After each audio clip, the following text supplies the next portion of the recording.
Evening all, how are we doing? And welcome back to the old channel. So, what do we have here then?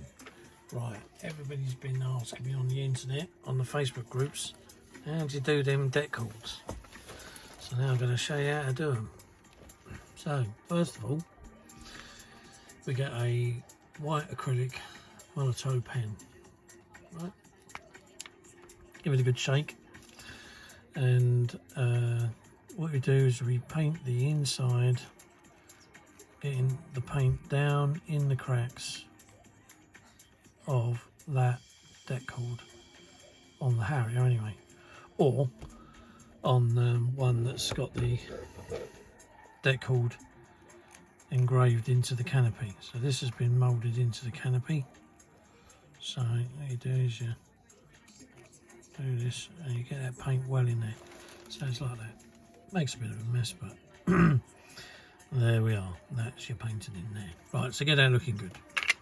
Leave that over there to dry. This one on the other hand, this is a Tornado one, a 32nd Italeri kit, and the deck chord is raised. So you have to make sure that you draw over the deck chord, right, both sides, to get the deck chord covered like that. So we'll do this one,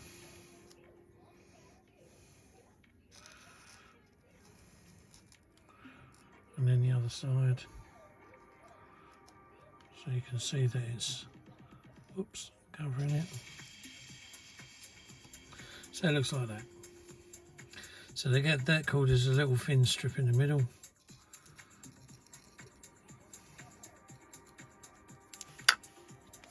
And you've got coverage on either side of it. So 1/24 Harrier, 1/32 Italeri Tornado gel form. Right, we'll put them down there to dry. And we'll just chat amongst ourselves for a minute while they're drying off, because you've got to make sure that they're pretty well, you know, dried before you can do anything else to them. So you get 2 cotton buds, a toothpick, and a cocktail. You usually get them in your burger if you go to a burger restaurant or something, and they stick it right through the centre of a burger, sometimes with a little flag on. Take the flag off and you sit down, sand it down. You can use that. Isopro alcohol is what you need, and I did tip some Isopro alcohol into some Ultimate airbrush cleaner as well. So although it's still showing blue down the bottom, there is more of that in there than anything else, so it's kind of like, you know, made it into the stuff we need to get that off. Right, so anyway, that's that. They can go there, they can go there for a minute, they can all sit there for a minute. And the pen, like I say, is a Molotow one for all acrylic, and it's white. Is the one you want. There you go, there's the thing there, the label there. Molotow, the original. Anyway, so what's been going on? First bit of good news is I've got a job. Blinding. I'm now back into work doing what I used to do. Well, not the same as what I used to do, but I'm driving a tanker. So yeah, I'm well chuffed with that. It wasn't like I wasn't expecting to get employed, because the company who I applied for, I got the job there once before, but the only thing is they didn't give me a start date, and it carried on for weeks and weeks and weeks until in the end I got a wage rise and carried on where I was, so there's no need to go there. But I start there on the 1st of October, next Friday, so I'm quite chuffed about that. Didn't believe for 1 minute that I'd ever find another job, and all of a sudden this one came out of the blue. It's very local to me as well, so yeah, I'm well happy. That means I can buy some kits, yeah, and some new tools, and try them out and show you guys how I use them and what I think of them. Yeah, great stuff. Number 2 is this guy. Let me hold it up here. Now I live in a place called Doddston, and the next village along, which is 20 minutes away, is a place called Oxted, and I never knew this guy existed. Now he works from home. He's a nice guy. Peter's his name. If you want to, you know, knock him up for a few bits and pieces, paints, glues, tools, kits, go ahead. There's his details. See what he can do for you. But he's a nice bloke and he's local to me, so I'm going to support this. But the other good thing is I run a model club. South London, Surrey Scale Models is our model club, or Surrey Scale Model Club is the club. And he's now sponsored us. So all the members get 10% discount. So if you live near us, like if you're from East Grinstead, Lingfield, Blythe Heath, Limsfield, Oxted, you name it, pay us a visit. If you want to know where we are, just message me on the old Facebook Messenger. Also, this YouTube channel has now got an Instagram account, which I'll see if I can put the name across the top somewhere like that. My first bit of editing. Yeah, right. If all goes wrong, I'll put it in the comments below. So yeah, so you can contact me that way, and I can give you details about the club. So there's that. So that's the second thing. And I thought of the third thing, and now I've bloody forgotten it. There was so much of a commotion going on here just now. The bloody kids having tantrums. You think at this time of night they'd all be asleep, but they weren't. What was the other thing? God, dear. I don't know. Anyway, never mind that. Get this out of the way. Let's get on with this. So, with the old canopies, let's get you down here with the rest of it.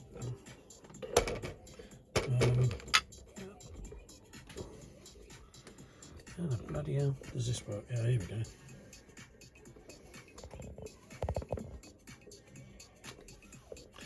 Right, so, oh god, fidgeting around all over the place. So what we've got here is this is the canopy, right? And what we're going to do here is we're going to scratch the white off of the glass.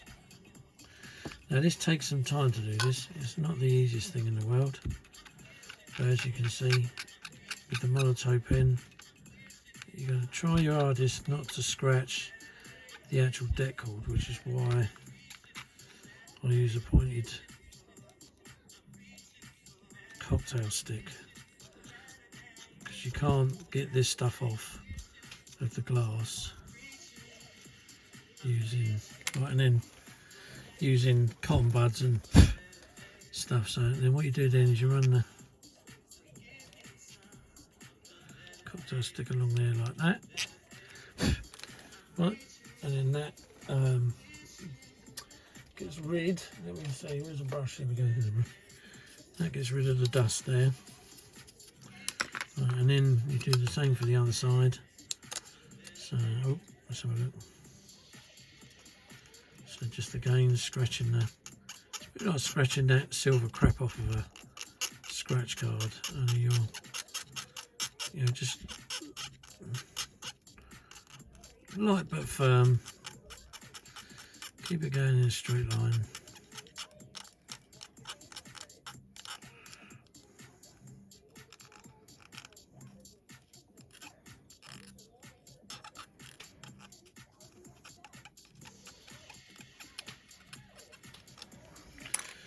If you can hear popping and cracking, it's my neighbours. They've got a nice little fire going next door.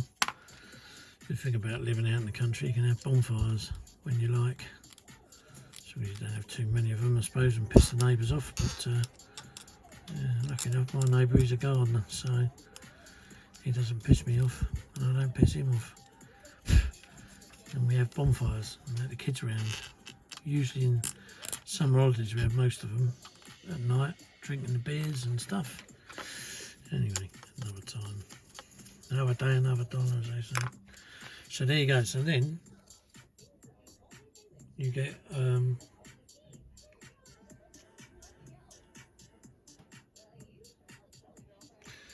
you go, and then you can see you can clear those little bits up like that.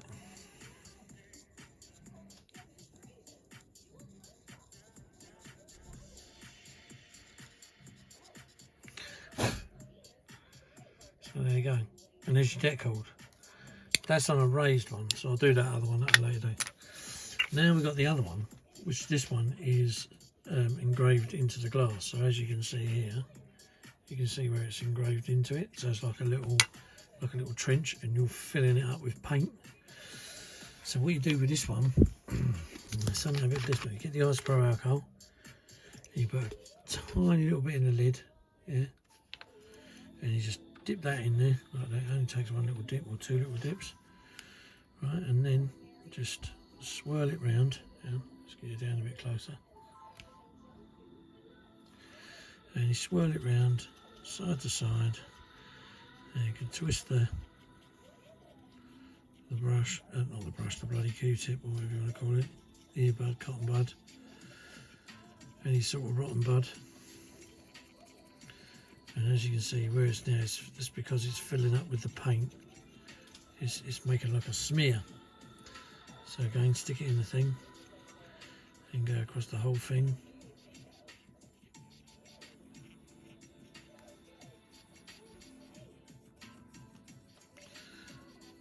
And then you can twist it around. Right. And then you can get a little bit of cloth or a little bit of tissue, dab it in, start right up in the back of the canopy, and just put a little bit of pressure on it and drag it forwards. And there you've got your deck cord. Look at that. Flipping nice, eh? And then all you do with the rest of the thing is you can just clean up as you go along. So you can just do that and wipe that off clean. If there's any on the side there, wipe that clean. And there you go. And then you've got a nice looking deck cord. And there they both are.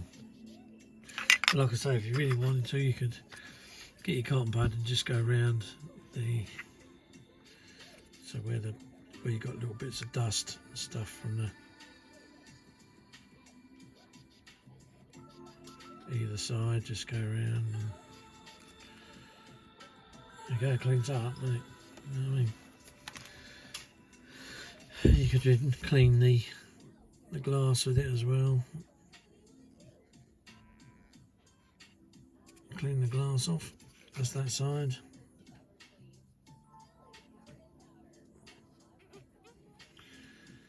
And clean it off again there. And there you are. And you can always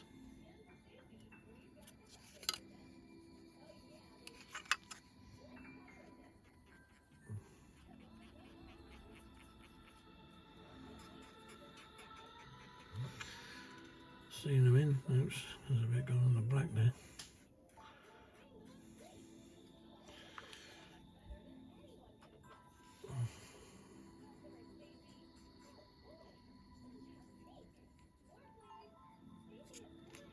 But it takes a bit of time, a little bit of patience. I'd say I'll rush that one. I'll take my time with this one, but I'll rush this one just to show you. But that's a rough idea of what you do to do the two different types of deck cord that go into canopies on the jet. Now, something that really has sprung up this week, talking of third things, I'll just put me little bits of doodah back, is what's on my desk next. I decided to knock out Airfix's 1/24 Harrier, but the only thing with it is it was a bit of a sod, because this is the FA2 version. So yeah, God blimey, that's how big it is, isn't it? It's big because it won't even fit on a ruddy bench.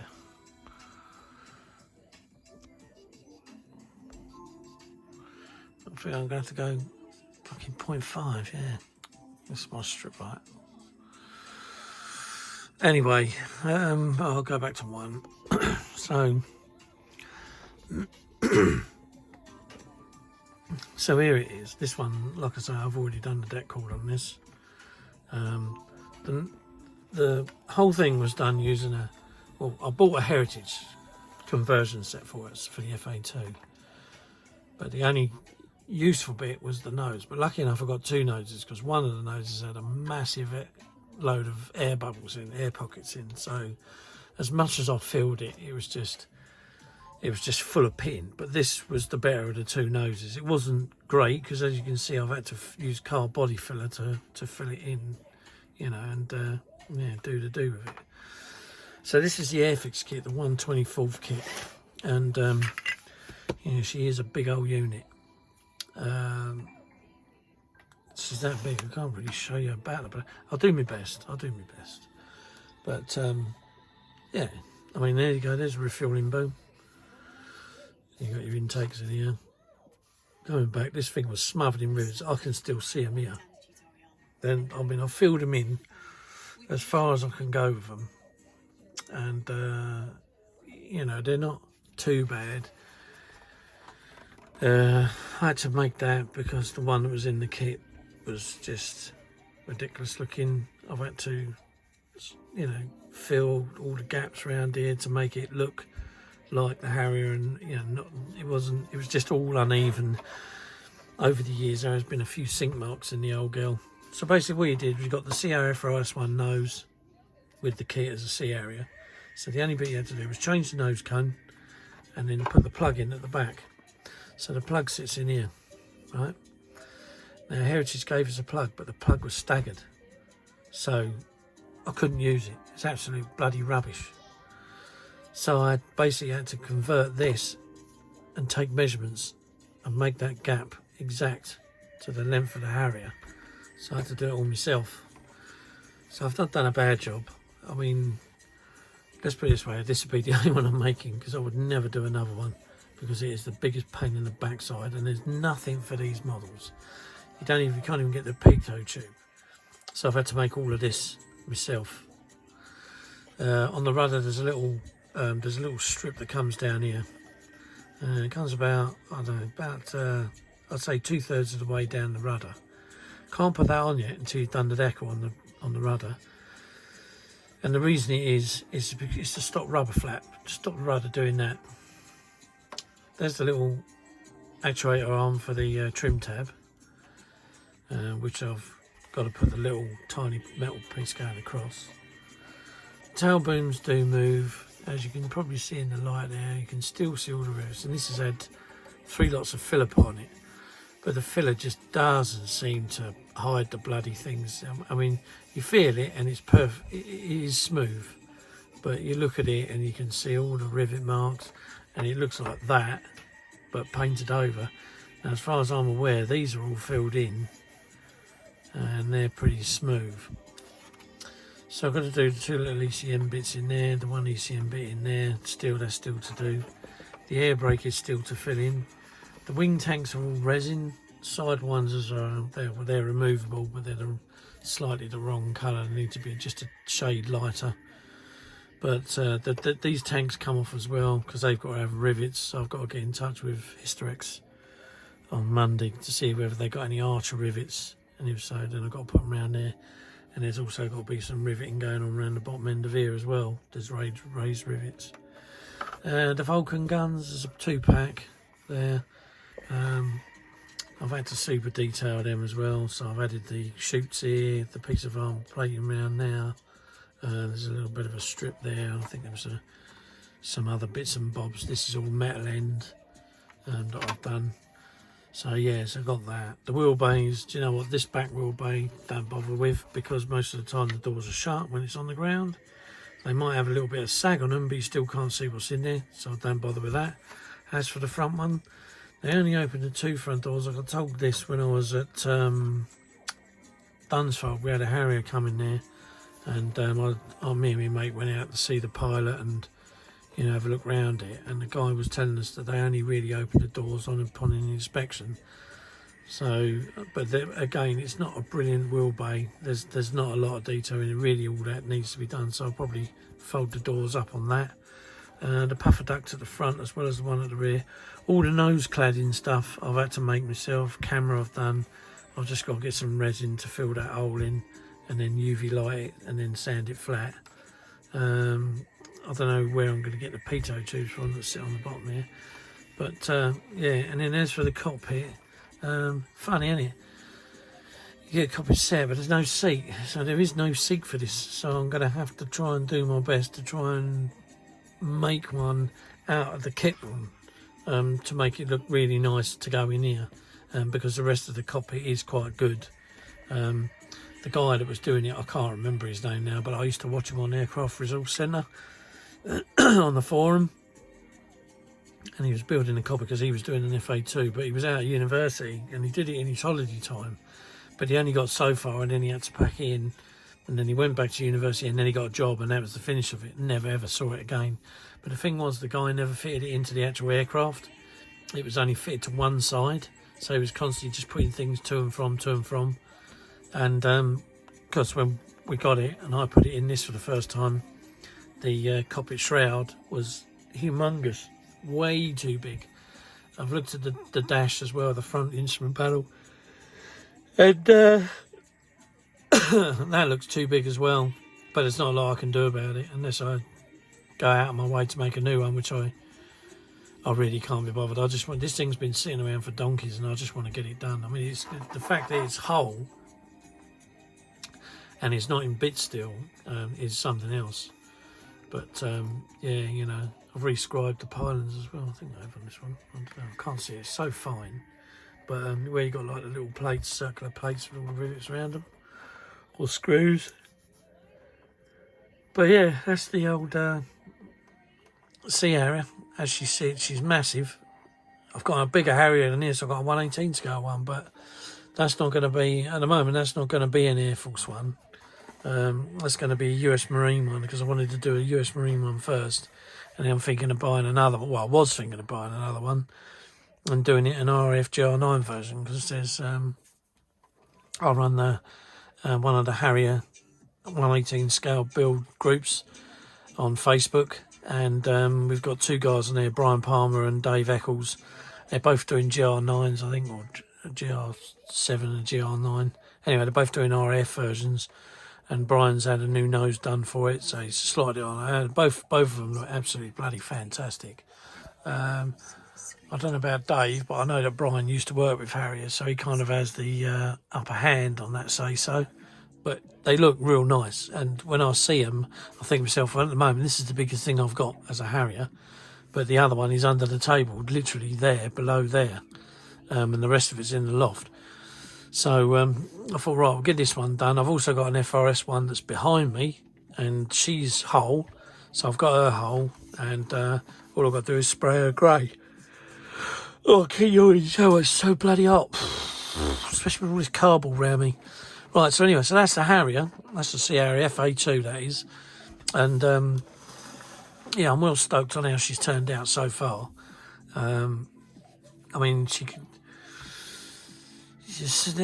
really do with a nice set of wheels, because these bloody wheels are bloody terrible on it. So, yeah, I know, is it ResKit do a set of wheels, but they don't do, like, the landing gear. And it really could do with a decent, because the outriggers, the rear hydraulic jack is too short. So when you put it on, the bloody things don't go in very well. So you kind of have to extend it a bit. And I've done it on my GR3, which is up there, and it looks pretty good. But this one I haven't done it to yet. And as you can see, I'm struggling to get this bloody thing on. Oh no, there you go. So yeah, so it could do with some new outriggers, some decent main landing gear, and the two outriggers. The actual legs themselves it could do with. Definitely do with a decent cockpit for the FA2 and the FRS one. Definitely needs a good decent seat. So if any of you 3D modelers out there want to muster up something and, you know, bloody hell, crack on. Because I'll tell you, I'd quite easily rip that out of there and put a decent copy in it, if you could make one to slide in there. But I don't know, I think if that was the case, I'd probably end up building another one. But all three of them, the GR3, the GR1, the GR3 and the C Harrier, they're all a lot need, you know, decent stuff. But it is a big scale, and seeing as Airfix don't do it anymore, then yeah. But anyway, so that's that. And then last but not least, before I disappear, I do, I'm the only guy in this country that does reviews for Armoury, and they're a good and up and coming model company. They do resin wheels as their speciality at the moment, but they are doing a few kits. I think they did the fairy flycatcher, and they've just done the fairy flycatcher with floats. It's a nice kit. I haven't personally seen it myself. No doubt they might send me one at some point, but I haven't seen it myself. But I've heard they've got a lot of new stuff coming. So when it does and when it arrives, it should be next month at some point. You'll find out, because I'll review it right here for you. So whether it be, you know, wheels or it could be anything. It could be kits, because I know they've done a few lining kits now. Like I say, the flycatcher was one. There are a few others. I can't talk about them, but they are coming out, and you know, I'll get to review them here. So Armoury, the Model Club, this Harrier, the canopies.